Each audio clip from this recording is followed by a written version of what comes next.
ampifaliana indray no iara-pananao a izay manarika izao fandaran'izao an ka milohany tena anomboantsika dia manasanao a anondrika ny lohanao fa hivavaka isika.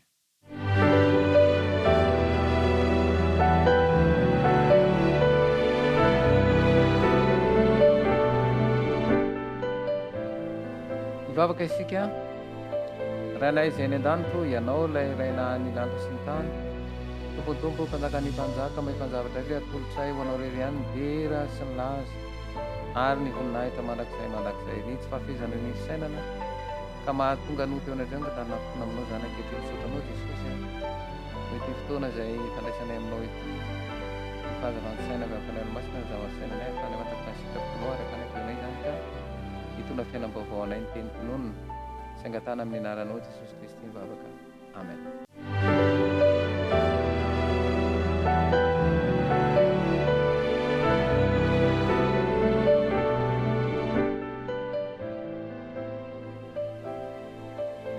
Ny vanim-potoana izay ianantsika moa zany ankehitriny any dia mitarika ny rehetra hitady hoe inona ny tetiava. Ny tena marina dia mitady fahasambarana sy fiadanana. Eto amin'ity tany ity, raha toa ka ity tany ity fotsiny no eritreretana, dia izao tsy ahitan'izany. Fa raha milaza ny soratra masina ary mazava tsara ny fomba izay anehoany an'izany ao amin'ny teny zany a dia izao no lazainy ao amin'ny apokalipsy a apokalipsy toko voalohany dia vakitsika ny andininy fahatelo dia izao no voalaza apokalipsy toko voalohany andininy fahatelo sambatra izay mamaky sy miaino ny tenyity faminaniana ity ka mitandrina izay voasoratra ato anatiny fahatombotra ny andro. Ny fahasambarana izany dia izao avy ao anaty izy io ry zareo avy ao anatin'ny fahasambarana dia voalohany indrindra aloha rehefa tony tsara ianao. Ny fahatoniana zany a dia mahatsapahina sady ny olona toniny ao anaty io misy zavatra miovao. Ary izay moa zavatra mety totoy rotoroto mirotoroto miazakazaka manenjikinina dia araka nambarako teto hoe be loatra tsy mihoatra ny tokony ho vita ny zavatra ataon'olombelona. Anika tsy mahita fahafapo amin'ny zavatra izay ataona izy ary tsy maintsy misy tavelo tsy maintsy misy tavelo. Misy fanambarana iray ity dia izao no lazain'ny fanambarana io. Ampiasain'ny devoly zany ny fihetsem-pontsika hisolo toerana ny saina mandanjalanja hitarika ny sitraponina.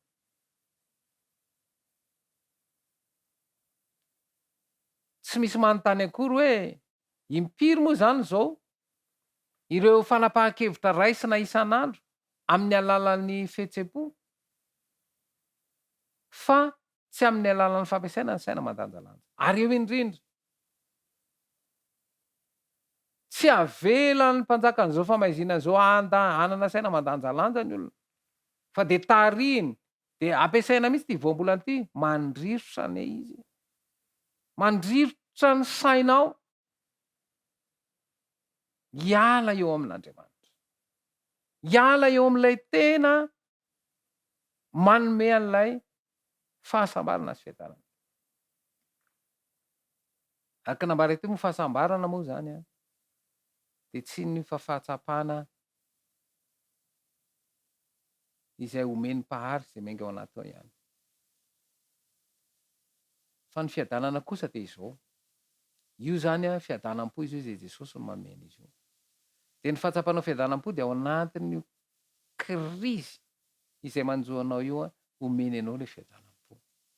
Ary izay efa nandramina. Noho izany araka nambarako teto foana hoe tsy olana io andalovana io. Tsy olana io.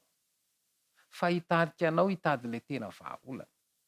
Aza mijanona eo amin'ny olana fa ny vahaolana no misy de Kristy no efa nanaiko faty. Zay nambaran'i Jesosy hoe fa toy izao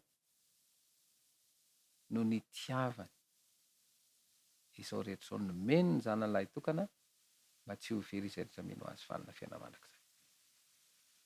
Fitiavan'i Jesosy an'ity tontolo ity, fitiavan'ilay ray de nantolo ny zanany lahy tokana mba tsisy ho very izay rehetra mino azy. Ny fahaverezana zany tsy ny Jesosy ho very niza niza, fa ny fanapahan-kevitra ao ny olana. Satria ny Satana miezaka mamitaka tsy handray fanapahan-kevitra. De anao efa matsiaro mijaly, matsiaro ory, fa tsy miala ao satria tsy manana heriny amin'izany ny mpanota. Fa iza no hanafaka? Ary zay mampatonga an' Jesosy lay tsy nanana ota akory ao amin'ny Korintianina faharoa. Zao nambaran'ny Korintianina faharoa toko 5 andininy 1:20. Korintianina faharoa toko 5 andininy 1:20 de zao mivaky ny teny. Izay tsy nahalala ota de efa nataony ota hamonjy antsika mba ho tonga fahamarinan'Andriamanitra ao aminy kosa isika. Zay hoe tsy avy amin'ny mpanotana io hoe, fa lay tsy nahalala ota nanaiky ota mba hamonjy antsika. Ny vahaolana zany efa nomeny Kristy ny vahaolana. Ary hitantsika teto fa rehefa mamaky ny soratra masina ianao na testamenta roa de mahita an' Jesosy.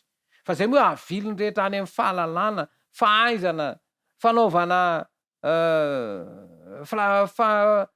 firesana an'ireo karazam-pahalalana be dehibe, maka taridalana atsy sy aroa, maka boky ninonino.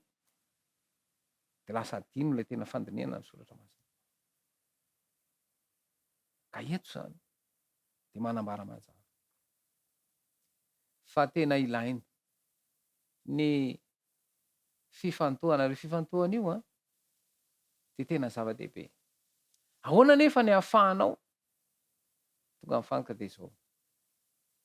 Mila esorina tsy ho feheziny devoly ny sitrapo. De zao nambaran'ity fanambarana ity. Rehefa esorintsika tsy ho feheziny Satana ny sitrapontsika ka ampileferintsika am' Jesosy dia dioviny izany ary averiny amintsika mifamatotra amin'ny sitrapony tenany. Am'izany fomba zany no toerany ao amintsika ary ao aminy isika. Zay mahatonga an' Jesosy te hitoetra ao am-ponao izy. Io zany tamin'ny andron'ny Mosesy de niteny mihitsy mipahary hoe ary asaivo manao fitoerana masina ho aizy de onona ao aminy any. Te hitoetra ao am-ponao Kristy ary amin'ny fitoerana ao am-po izay no hamany olana rehetra. Fa samy miezaka ndretra samy mitady mikatsaka makaiza mampiasa amin'ny fahalalana fahaizana sy ny rehetra atao daholo zao rehetra zao. Fa iza no nahita fiadanam-po? Fa raha nahita fiadanam-po tamin'izany efa nijanona ane ka ny ahafantarany hoe manana fiadanam-po tonga de mijanona izy. Zay le hoe ny fahononan-tena ane de efa mahatsapy de mijanona fa zao nge tsisy mahatsapa an'izany. Na de efa manam-bola tsy toko tsoforoana de mbola mitady ihany. De atao inona reo? Atao inona reo vola be reo? Atao inona reo fananana be reo? Mitondra inona? Ilaozana anareo rehefa maty? Fa lay fanomanana, lay firaisanao amin'ny Kristy. Satria zay moa ny ampianarin'ny tontolo hoe tsisy heviny intsony ny fiainana ankoatran'izao fa le iaino zay tianao ataovy, zay tianao atao ataovy daholo za rehetra reo. Aza mieritreritra an'izay any ankoatra any tsisy heviny any. Fa iaino aloha ty hita maso ty. Ary zay ny fiainana kristiana tsy miaina amin'ny hitany maso. Ny zavatra tsy hita maso de amin'ny finoana no anekena azy. Iza moa mahita an'izany Jesosy any an-danitra zany? Tsy misy ane. Tsisy nga nisy nahita azy. Fa izao amin'ny finoana. Noho izany, tsy asanao io. Fa misy asa tanterahan'i Kristy ao anaty. De zao nambaran'ny Filipianina toko 2. Filipianina toko 2 andininy 3:10. De zao no voalaza ao amin'ny Filipianina toko 2 andininy 3:10 de zao no vaky ny teny. fa Andriamanitra no miasa ao anatinareo na ny fikasana na ny fanaovana hatanteraka ny sitrapony. Misy sitrapo anankiroa zany. De ny sitrapon'olombelona zany iny mila mitandrana fa iny ara-nosy fotsiny iny. Fa raha ny sitrapon'Andriamanitra de izy no ametraka an'izay ao anaty. Araka ny hoe f'Andriamanitra no miasa ao anatinareo na ny fikasana na ny fanaovana ahatanteraka ny sitrapony. De zao ny ambaran'ity fanambarana ity. Rehefa mifeny sitrapontsika Kristy dia ny saina mandanjalanja sy ny feon'ny fieritreretana no mitana ny retsika dimy fa tsy ny fihetsem-po. Io zany tena zava-dehibe. Rehefa maninona hono? Rehefa mifehy ny sitrapontsika Kristy dia ny saina mandanjalanja sy ny feon'ny fieritreretana no mitana ny retsika dimy fa tsy ny fihetsem-po. Amin'izay fotoana izay de velona amin'ny finoana isika fa tsy amin'ny alalan'ny fihetsem-po fotsiny. Ary ny kristianina de miaina amin'ny finoana araka nambara teo. Fa fitahany devoly amin'ny fihetsem-po de taitaitra foana de manapa-kevitra. Ary zay nge ny olona misy zavatra efa mipetraka eo de taitaitra foana de tsy indray fa ity. Tandreo fa tsisy départ zéro zany fa départ négatif. Satria anao matoa ny nanao zavatra anankiray ka tsy vitanao efa lany fotoana ianao, efa nisy vola lany ange tao, efa nisy fitaovana any, fa rehefa tsy tanterahanao de hoe anao indray de tadidio zany. Angahy ny afaka ataonao amin'ity anankiray ity. Ka eo zany mila mitandrina tsara. Tsy mitsipaka ny fihetsem-po ny mivelona amin'ny finoana, fa mametraka azy eo amin'ny toerana tokony hisy azy. Tsy maintsy manaraka ny fampiasana ny sitrapo, ny fihetsem-po, fa tsy izy no vi miaina manainga ny ataon'ny sitrapo. Averiko ndray mandeha ilay tena. Tsy mitsipaka ny fihetsem-po ny mivelona amin'ny finoana, fa mametraka azy eo amin'ny toerana tokony hisy azy. Tsy maintsy manaraka ny fampiasana ny sitrapo, ny fihetsem-po, fa tsy izy no vi miaina ataon'ny sitrapo. Donc andray ohatra mba ahafahana manazava an'izay. Raha ohatra miteny ny olona hoe be sitrapo be ny olona iny, de ina ny dikan'izay? Mandany lany foana ohatra. Satria le zavatra hita amin'ny maso no mitarika azy. De araka nambarako teo hoe raha vao ny hita amin'ny maso tsy mampiasa finoana zany satria araka ny ambara hoe finoana no andehanantsika fa tsy fahitana. Raha miteny ny olona anankiray hoe ho avy io orana io, de zao ane efa hitany hoe malomalokedrika, malomaloka ane ny rao ane. Fa raha masoandro mibalika be io izy aniteny hoe ho avy ny orana. De lasa zay zany hoe lasa tsy mampiasa finoana intsony ny olona fa ny sitrapo. Ary eo no famitahana ataon'ity mpanjakan'izao famaizina ity. Noho izany miantso anao Jesosy mba hampifantoka amin'ny fijerinao ao amin'ny irery ihany, ao amin'ilay tsy hitany maso. Ao no misy ny zavatra rehetra. Tiany Jesosy mba hazava ny fisainanao, mba hafantaranao ny sitrapony, ary ampanekeny sy ampanekeny anao ny sitrapony ary anaranao azy de atsapa fiadanana zao. Ary zany fiadanana zany de tiany Jesosy iainanao, tiany mba ho azonao ary indrindra indrindra tiany mba hivelatra sy hitombo eo amin'ny lafin-javatra rehetra ny araka ny ambaran'i Jesosy manao hoe izao raha sandratra hiala amin'ny tany de taona ny olona rehetra nalaka.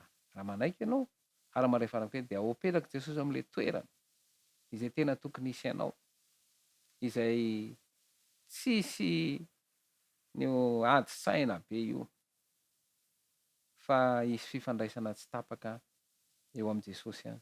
Ary atsapa mandrakariva an'ilay fiadanana izay Jesosy rery ihany no afaka manome an'izany fiadanam-po izany. Anasanao indray hivavaka isika amaranina izao fotoana izao.